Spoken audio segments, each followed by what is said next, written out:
I think that my body will indicate to me that it's hungry, sometimes by my mood.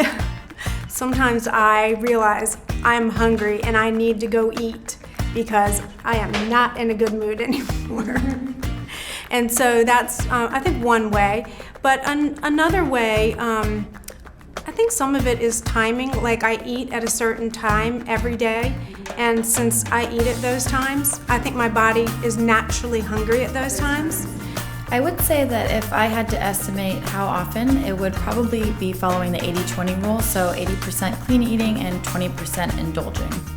I feel like for me, my body responds better to a higher fat diet than a higher carb, and that's just something that you have to figure out on your own.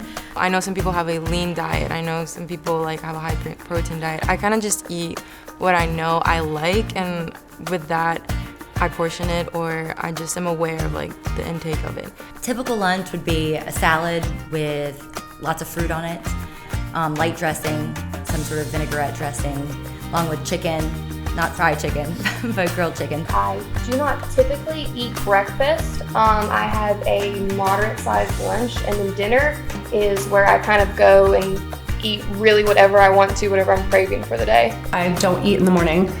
Can't stand eating in the morning. I'm just not hungry. I don't like to eat when I'm not hungry. How often do I overeat? I would say not that much. I mean, I can have my moments, and anyone can have their moments, but for the most part, I usually catch myself. And even if I know I'm overeating, I will tell myself, I'm like, just be aware of the decision you're making, knowing the consequences of it. So, you know, I'm not harsh on myself, but I tell myself, you're making this choice. Well, I think also what some people don't realize is when your body's so used to such a high sugar intake, that's what you're craving and that's what's going to satisfy you. But over time, if you start slowly cutting that out, your body's going to respond to that, and the things that you used to think were like normal sweet level, now they're going to feel way over sweet. In Chantel's book, she talks about red light and yellow light foods.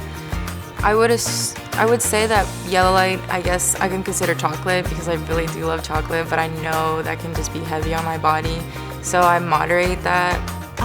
Probably yellow light would be fried foods typically. I like the taste of them, but sometimes they don't sit right with my stomach, so I'm not going to eat a lot of them. I might eat it as like a treat or a cheat meal. Red light is going to be definitely pork and beef for me. I don't eat it, so I know I don't want to eat it because I know it's going to make me not feel good at all. So